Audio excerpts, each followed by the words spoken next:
Hello guys, and today we continue our favorite Russian geography lessons, and this one will be completely dedicated to the Russian Belgorod region. I know you can tell me you've heard this proper name a lot of times, and all because many of the Russian regions are already an active war zone, and we talk about them a lot. Something that seemed totally unbelievable back in 2022. But that is how life works. Aggressor always brings war back home. If you study history, you know I'm not exaggerating. And right now, dozens of the Russian regions are a war zone.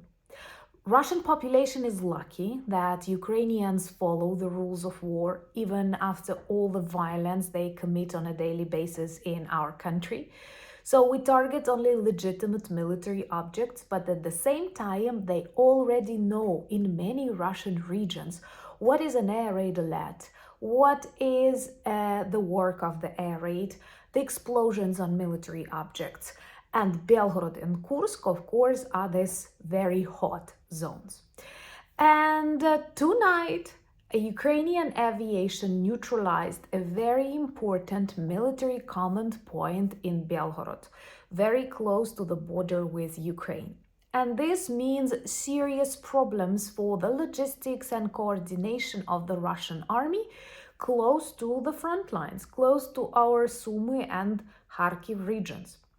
So any of such news is definitely good because this is a part of our plan, of our peace plan, the only working peace plan to defeat and demilitarize Russia.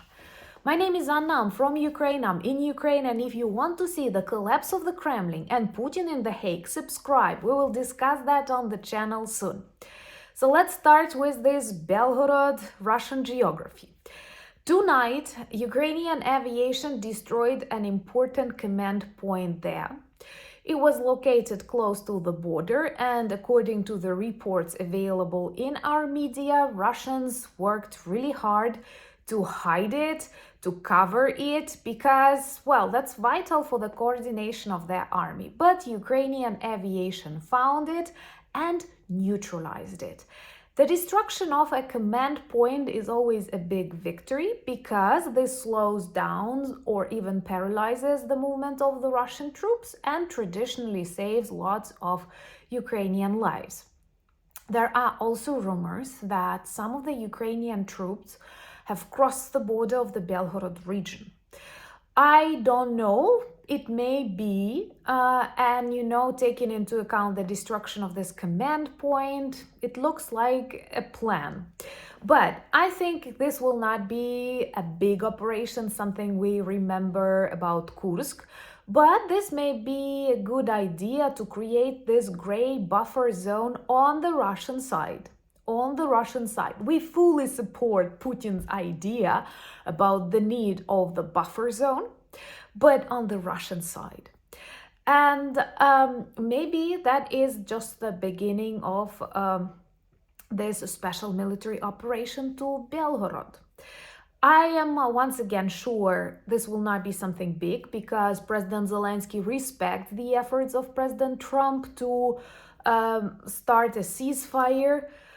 But Putin totally ignores that, and I wonder how long the White House will be able to keep pretending that everything goes according to the plan. And our task at this moment is to keep demilitarizing the enemy because that is the only working plan. Ask people in Poland, ask people in Finland, ask people in Estonia, all those who know what coexisting with Russia is, and they will support my idea. Russia attacked Georgia, Russia attacked Moldova, Russia attacked Chechnya. It's quite obvious who is the aggressor, and of course we should not appease one. Subscribe and share these videos on your social media platforms if you share my opinion, because this is important. Unfortunately, too many Russian narratives now dominate in the White House, and it was very painful for my Ukrainian ears to listen these very, very primitive answers of Witkov. I hope he will be changed. If Russia managed to change General Kellogg, we should be able to change Witkov, because he repeated this full Russian BS, stating that, there were referendums. These referendums were held with guns. I wish him to have such referendum in his life if he considers this is something good.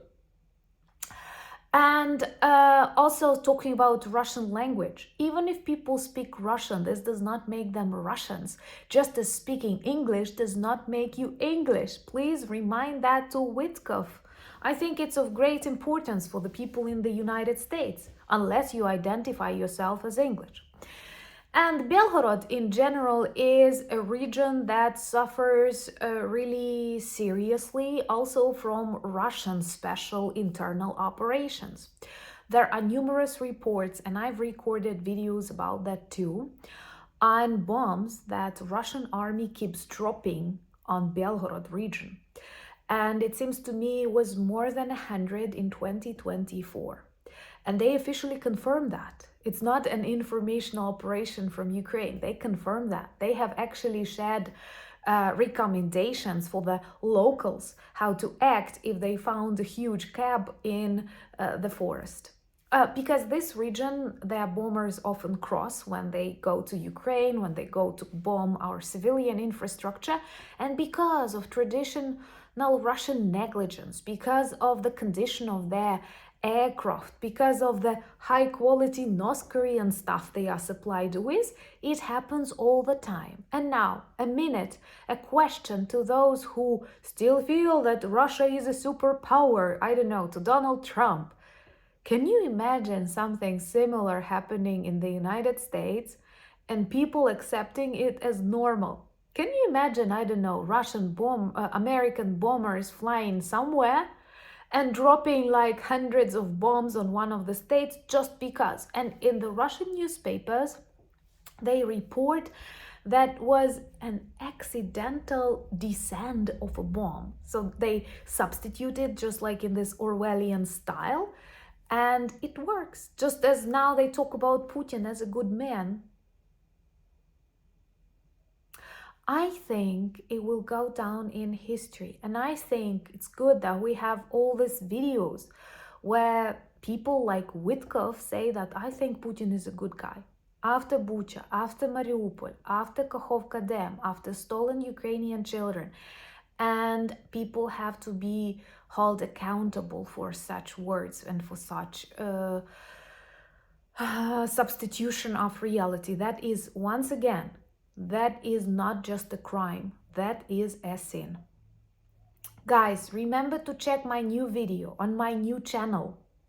I hope you will like it because it received a lot of good comments and I think it's quite useful. It's about go-to bag or bug-out bag.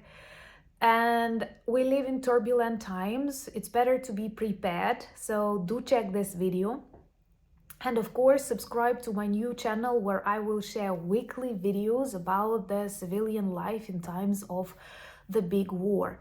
Also join me on X, Threads, Blue Sky, Discord, and Instagram. All the links that you need are in the description of this video, same as a link to our merch shop. And there we have a lot of good items that work well as reminders and conversation starters about Ukraine, and you see we need that a lot. After each of such interviews like Tucker Carlson and Witkov, we need a lot of support because people can be easily manipulated and it's dangerous, not just for Ukraine, it's dangerous for the world. Because if people keep substituting the truth with lies, we will come back into the 30s of the 20th century. I sometimes have this feeling.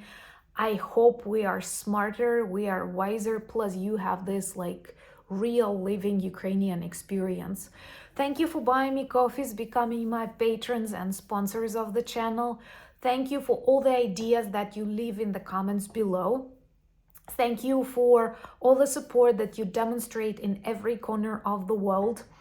Thank you to people in the United States who stand firm with Ukraine despite this new, very different from the traditional American course. I hope that will change, but I hope that our unity, our strength, our bravery, our love and respect for freedom, human dignity will remain forever. And I know we can do it. Thank you once again, and Slava Ukraini!